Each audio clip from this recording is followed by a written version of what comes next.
KwaZulu-Natal. But that does not mean that we are not prioritizing all provinces. We are currently looking at all 9 provinces where we can find buildings, unused buildings that belong to the Department of Public Works and Infrastructure.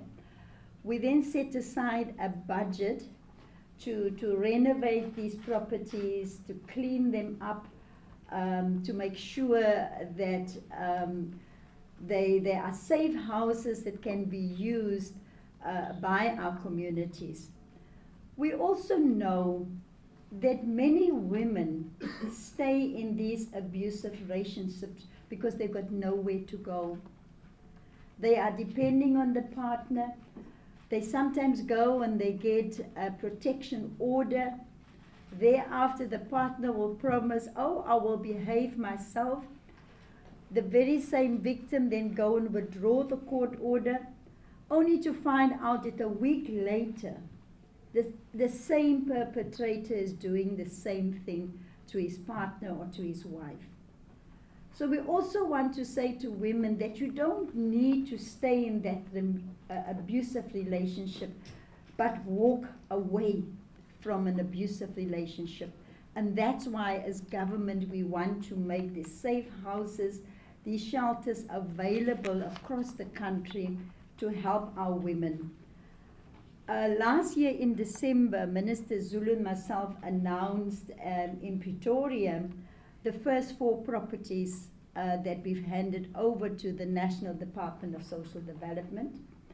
Now, just to explain the role here, as Public Works, we are the owners of these buildings.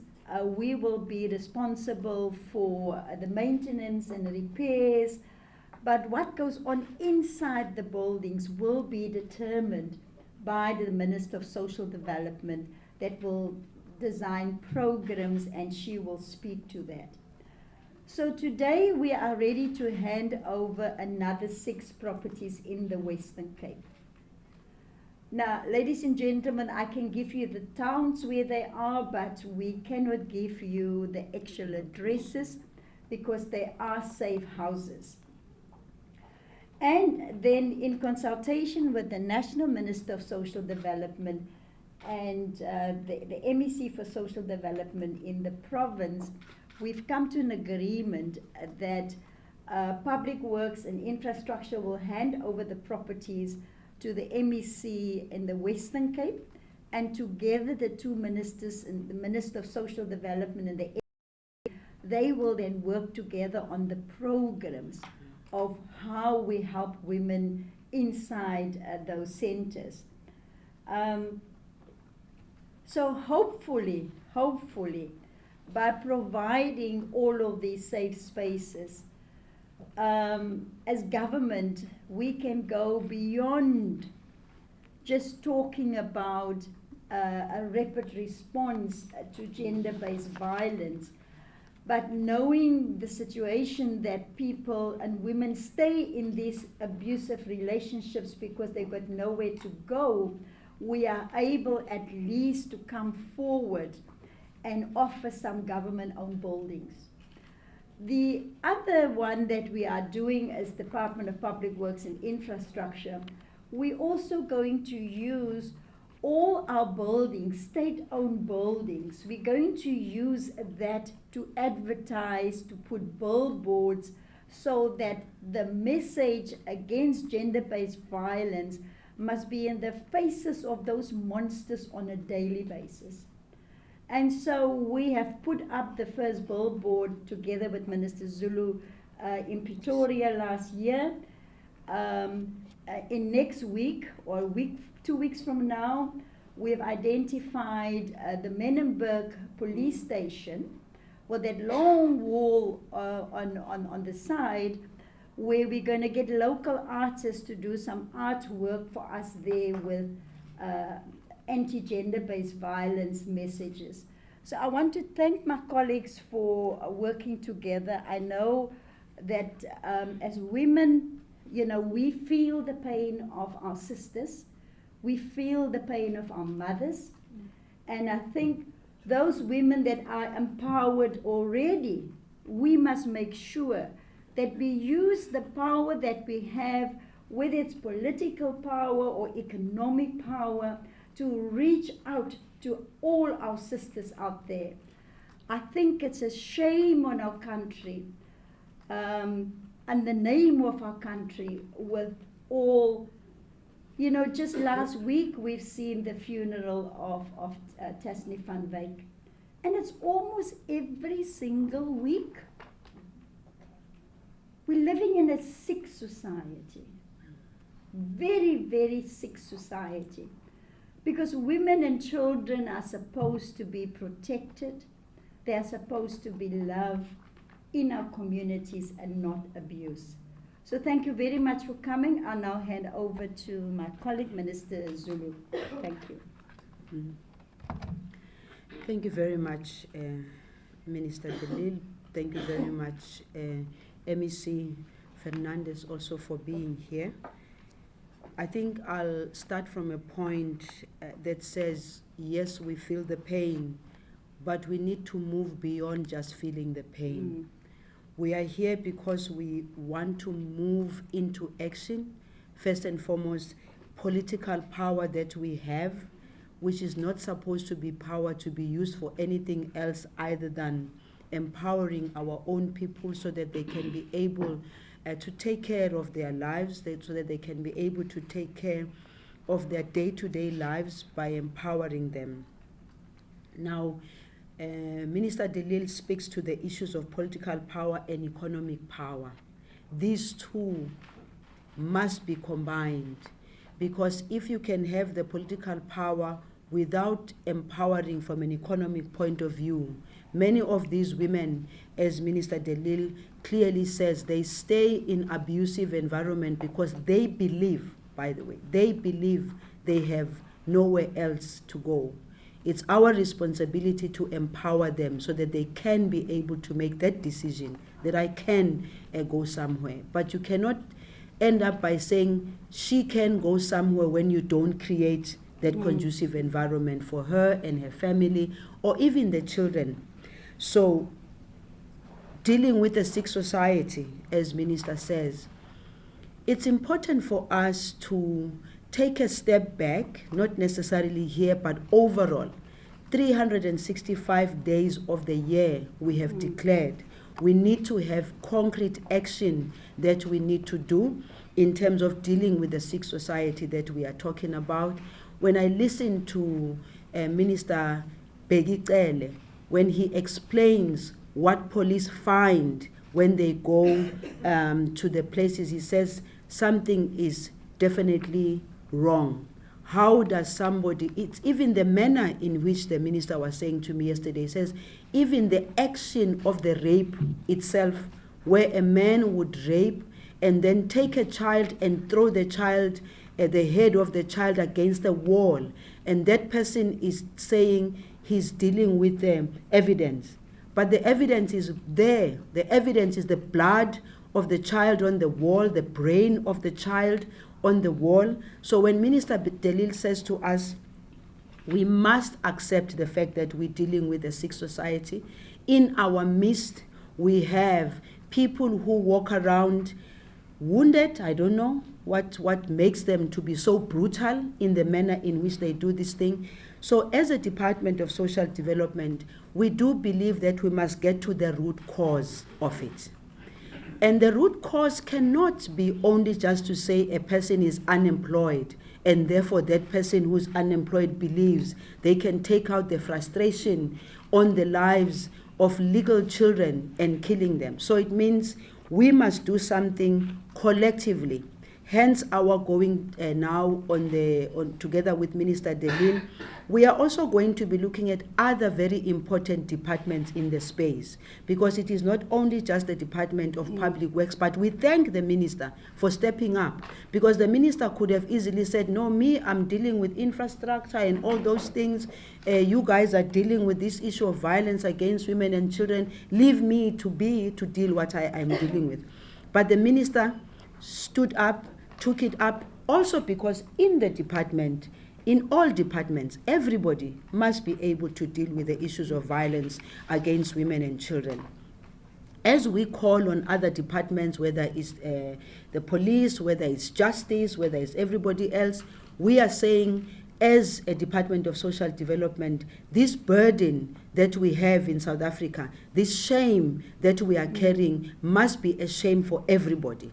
It also must be a shame for all of us, whether we are in the media, whether we are in government, whether we are in NGOs, whether we it must be a national shame that calls us to action. So the partnership that we have started here last year in December with Minister de Lille also speaks to messaging, because when we put up the billboards, it's about messaging. It's about people being confronted by that kind of message.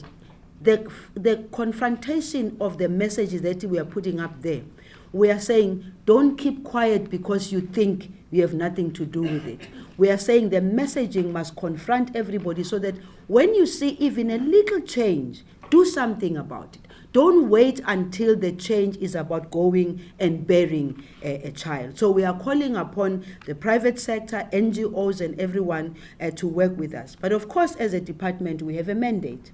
And that mandate is to provide a lifeline to survivors when they take bold decisions to leave a violent, abusive relationship.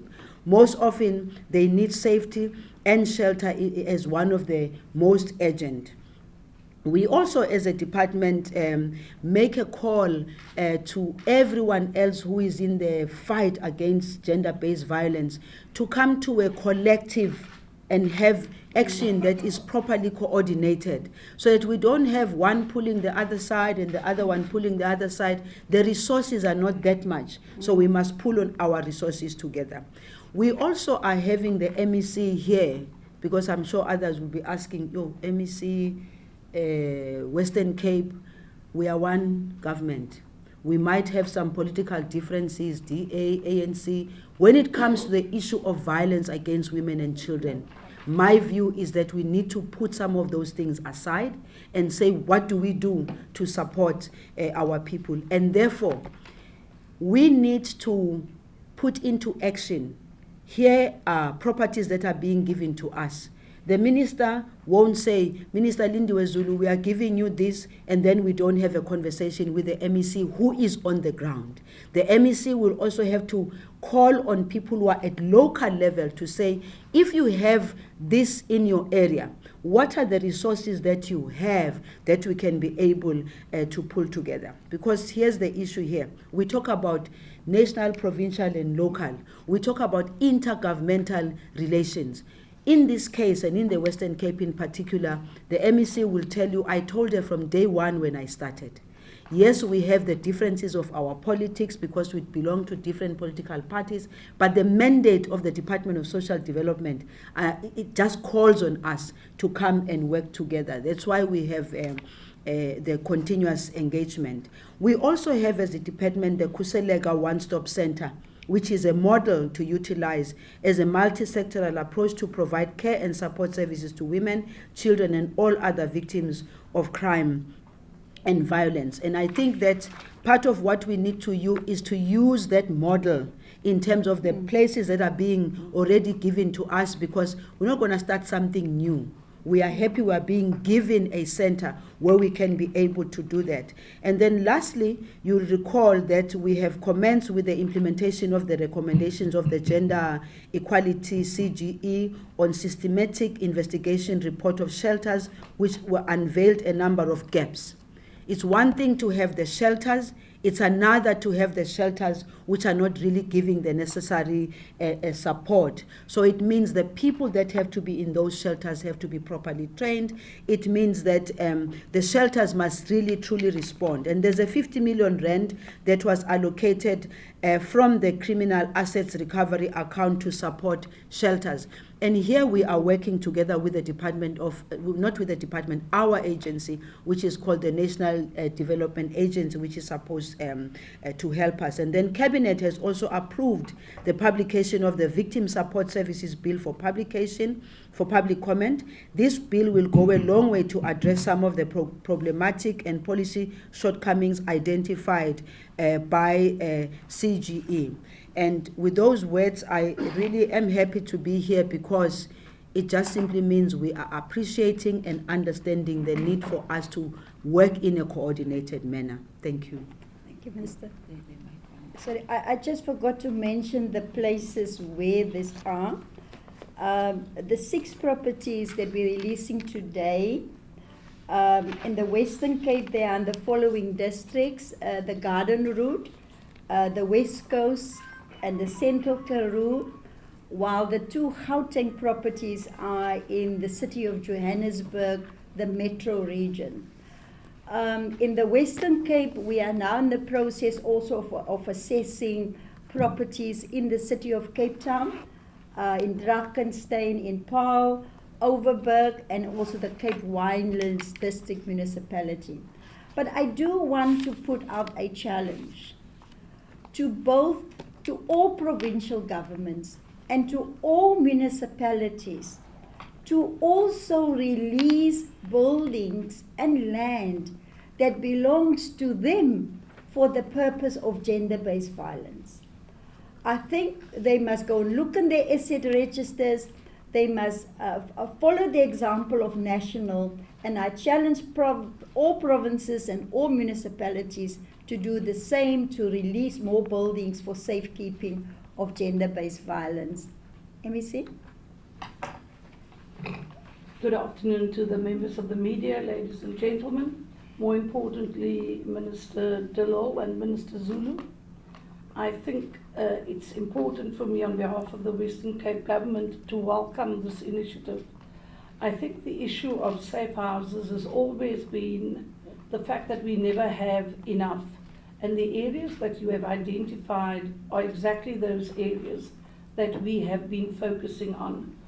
I also need to, I think just for the record, indicate that on the 11th of December in the Western Cape, we launched 365 days of no violence against women. Because women don't only get killed 16 days a year, they get killed every single day. The other big issue which Minister Zulu has highlighted is the fact that if you get raped, the perpetrator does not ask what color t-shirt you wear, whether it's yellow, red, green, orange or blue.